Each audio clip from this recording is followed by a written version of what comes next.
It's official. I'm an old man.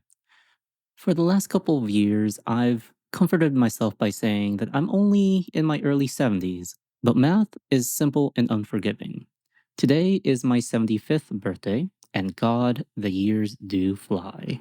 I'm not here for your well wishes. This is hardly a milestone I'm excited about. I'm glad to still be here, of course, but I find myself have less and less to live for with every passing year. My bones ache, my kids live far away, and the other side of my bed has been empty for just over 8 months now. In fact, once I cast my vote against that goddamn Trump, this, goddamn. In fact, once I cast my vote against that goddamn Trump this November, I may have nothing to live for at all. To spare me your happy birthdays and your congratulations, if you please. I'm here because I have a story for you, and it's one I've never told before. I used to think I kept it inside because it was silly, or maybe because nobody would believe it. I found, though, that the older you grow, the more exhausting it becomes to lie to yourself. If I'm being completely honest, I've never told anyone this story because it scares me almost to death. But now it seems that death is friendlier than it used to be. So listen close. The year is 1950. The setting, a small house in Maine. I was only a boy of 9, rather small for my age, with only one friend in the world to speak of, and his family, seemingly on a whim, decided to move 2,000 miles away. It was shaping up to be the worst summer of my life. My pop wasn't around, and my mom was a chore whore. Boy, was I proud of myself when I came up with that one. So I wasn't apt to hang around the house. With some hesitation, I decided the public library was the place to be that summer. The library's collection of books, particularly children's books, was meager to say the least, but within the walls of that measerly structure, I would have no undone chores, no nagging mother, God rest her soul, and perhaps most importantly, no children with whom I would be expected to associate, and perhaps most importantly, no other children whom I would need, and perhaps most importantly, no other children with whom I would be expected to associate with. The first half of my summer was even more dreadful than I had imagined it would be. I would sleep until 10, do my chores, then ride my bike to the library. And by bike, I mean a rusty log of shit attached to a pair of wheels. Once there, I would split my time between unintentionally annoying the elderly patrons and deliberately doing so. One pleasant lady actually interrupted my incessant tongue clicking to hiss, shut the fuck up at me. The first time I had ever heard a grown up use the F word. Big fucking deal, I know. But in those days, it was unheard of. The dreary days turned into woeful weeks. I had begun praying for school to start again, until I discovered the basement. I could have sworn I'd roamed every inch of that library, but one day, in the far corner behind the foreign language collection, I stumbled across a small wooden door I'd never seen before. That was where it all began.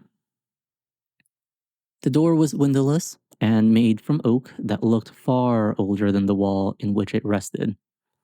It had a knob of black metal that quite literally looked ancient.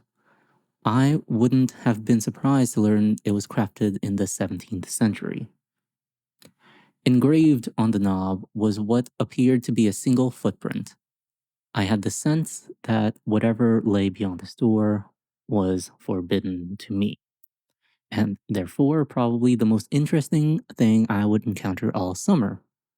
I quickly glanced around to make sure nobody was watching me, then turned the heavy knob. slipped behind the door, and shut it. There was nothing, only darkness. I took a couple. There was nothing, only darkness. I took a couple of steps, then stopped. I waved my hands in front of me in an attempt to find a wall or shelf or anything to hold on to. What I actually found was far more subtle. A small string dangling from above, but far more useful. I grabbed it firmly and pulled it down. Back in the day, lots of light bulbs were operated with strings, and this was one of them. My surroundings were instantly illuminated. I was standing on a small, dusty platform that looked as though it hadn't seen life in quite some time. To my left was a crickety ass spiral staircase, made of wood and appearing ready to collapse at any second. The bulb was the only source of light in the room, and it was feeble. So when I peered over the railing to see what lay below, the bottom of the staircase dissolved into darkness. I was beginning to feel scared. This place, wherever I was, seemed to have no business in a town library. It was as though I were in a completely different building, but no 9-year-old likes to let a mystery go unsolved.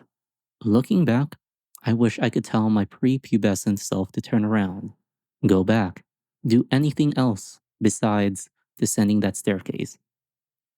You'll be spared a lot of sleepless nights, I'd say. But, of course, I didn't know that then, and I may not have listened even if I had. So, instead of turning back, I took a deep breath, gripped the railing, and glared resolutely forward as I began my descent. The wood on the railing was dry and covered with splinters. I immediately let go, holding my hands out for balance as I carefully traversed the staircase. It was, or at least seemed, very long, and with only a dim glow from the string bulb far above me, my heart pounded mercilessly in the dark. Even kids can sense when something isn't right. I think they just don't always give a shit.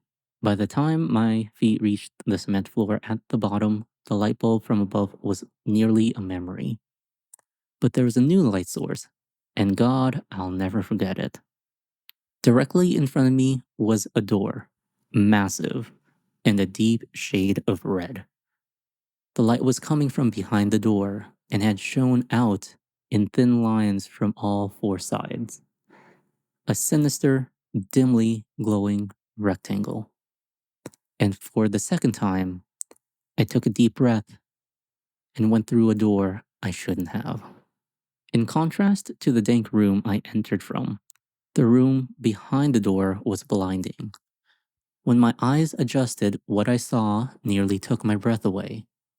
It was a library, the most perfect library imaginable.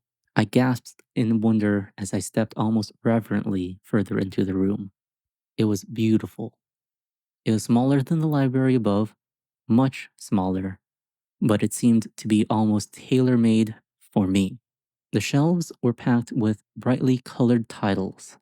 Both armchairs in the middle of the room were exquisitely comfortable, and the smell, my God, the smell was simply unbelievable. Sort of a mixture of citrus and pine. I simply cannot do it justice with words, so I'll suffice to say that I've never smelled anything better. Not in my 75 years. What was in this room? Why, I never heard of it before? Why was no one else there? Those were the questions I should have been asking, but I was intoxicated. As I gazed around the books and basked the smell of paradise, I could only form one thought. I'll never be bored again. In truth, boredom only hid for me for 3 years. It was on my 12th birthday, 63 years ago to this day, that everything changed. Before that day, I visited my basement sanctuary as often as I could, usually several times a week. I never saw another soul down there, yet strangely remained free of suspicion. I never removed a book from that room, but instead would pick up a particular volume wherever I had stopped reading during my previous visit. I sat always in the same deep purple armchair, and always leaving its twin barren and directly across from myself. That armchair was mine. The other was, well, I suppose I couldn't have articulated it much better than I can now, but it wasn't mine, that's for damn sure. On my 12th birthday, I arrived later than usual. My mom had invited a couple classmates and some cousins over to our house to celebrate, a gesture which I found more tedious than touching. Really, I just wanted to spend my birthday sitting and reading and smelling paradise. Eventually, other guests went home, and I made it to the library about 15 minutes before closing time. That didn't matter. The workers never checked down there before they locked up, and I was free to stay as late as I wished. This particular night, I was devouring the final chapters of an epic adventure: knights, swords, dragons, and the like. I didn't smell it until I read the final words and closed the book. The once exquisite aroma of that room had turned sour. I sat for a moment, unsettled. Objectively, I could recognize that the smell was actually the same as it had been before, that mixture of citrus and pine. I just perceived it differently, and I didn't like it anymore. It was the nasal version of an optical illusion. You know, the one that looks like a young woman glancing backward, but all of a sudden, it's really just an old woman facing you. You know, you can't unsee that, and I couldn't unsmell this. The spell was broken. The odor also seemed, for the first time, to be coming from somewhere specific. With a fair amount of trepidation, I stalked around the room, sniffing the air like a crazed canine until I came to a bookshelf near the back. The shelf was perfectly normal, with the exception of one title: a large leather-bound cover of solid faded maroon, with that one striking black footprint at the top of the spine. This was the source of the smell. I opened the front cover and saw one sentence scrawled neatly in blood-red ink paper atop of the first page. Rest your sorrows down, friend, and leave them where they lie. I stared at this sentence, mesmerized, as I began to retreat into my armchair. I turned the page, blank. The smell became stronger. Another page, blank, and the smell grew stronger still. I stopped for a moment, suppressed a gag, and continued walking. Then, as I neared the armchairs, I turned one final page, and there, in the same sinister print, was the last thing I expected to see. And there, in the same sinister print, was the last thing I expected to see: my own name. I dropped the book, began to sprint forward towards the door, but as I shifted my gaze forward, my heart leapt to my throat and I stopped in my tracks. The empty chair wasn't empty anymore. An aged man in a suit sat before me, one leg crossed over the other, contemplating me with pierced gray eyes and a light smirk. This was all too much. I fell to my knees and expelled the contents of my stomach onto the carpet. I wiped my mouth, staring at my vomit, when I heard the man let out a chuckle. I stared at him disbelievingly. "Who are you?" I asked in a panicked voice. The man leapt to his feet, grabbed me gently by the shoulders, and helped me to my chair. He sat once again in his own. "I fear we got off to a bad start," he said, glancing at the pile of sick on the carpet. "The smell, it does take some getting used to." "Who are you?" I repeated. "Tonight, you will know hardship like you've never known before," he said. "I come as a friend, offering you refuge from it, and from all the other storms which lie ahead. I wanted nothing more than to leave at this moment, but I remained seated." I asked him what he was talking about. "Your mother is dead, my boy, by her own hand in her kitchen. The scene is gruesome, I must admit," he said in sorrowful tones. But was there a playful glint in his eye? "Surely you wish to avoid this path? I can show you a safer one." My blood ran cold at the horrors this man spoke of, but I did not believe him. "What do you want with me?" I demanded, trying to sound braver than I felt. He laughed, an old raspy yelp that seemed to shake him to his bones. "Nothing but your friendship, dear boy," he said, then Sensing I found his answer inadequate, he expounded, I want you to come on a journey with me. My work is noble, and you will make a fine apprentice. And maybe when I'm done, he sighed tiredly, running his bony fingers through his thin white hair.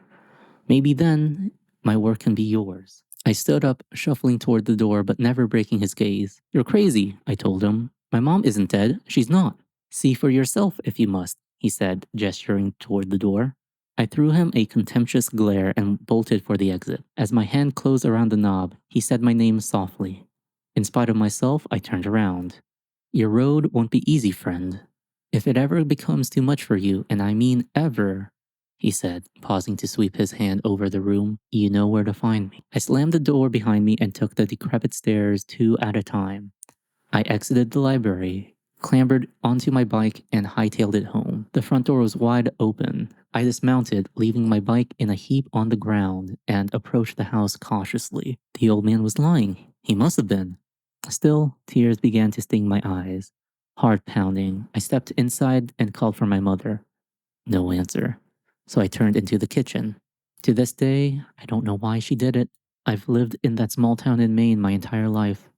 Although I've kept mostly clear of the public library, once in my late 20s, I summoned the courage to step inside. Life was good at the time, and my fear had begun to morph into idle curiosity. Where the door to my basement sanctuary once stood was only a blank wall. I asked the librarian what had become of the basement. Oh, in my heart, I knew the answer. There was no basement, she said. There had never been a basement. In fact, if she had her facts correctly, city zoning ordinances prohibited a basement in this area. City zoning ordinances prohibited a basement in that area. I've been haunted by that sickly sweet smell, that poisonous blend of citrus and pine, ever since that long ago birthday. When I saw my mother in the kitchen that day, collapsed in a pool of her own blood, I smelled it. The man claiming to be my father knocked on my college apartment door, begged me for money, and beat me within an inch of my life when I refused. I smelled it. When our oldest son got behind the wheel of the family Buick, completely shit-faced and got his girlfriend killed, I smelled it. I began to smell it periodically as my wife became sick. She died late last year, and now I'm alone for the first time in more than half a century. And now I smell it every day, and it smells like an invitation. A few months ago, I went back to the library, and the small oak door with the ancient handle was there, right where it used to be. My evening walk has brought me past that library every day since, but I haven't gone inside. Maybe tonight I will. I'm frightened to die, yes, but lately I'm even more frightened to keep living. The old man was right. My road hasn't been easy, and I doubt it'll get any easier. Rest your sorrows down, friend, and leave them where they lie. He promised relief, a refuge, he said. Was he right about that too? There's only one way to find out. After all, I still know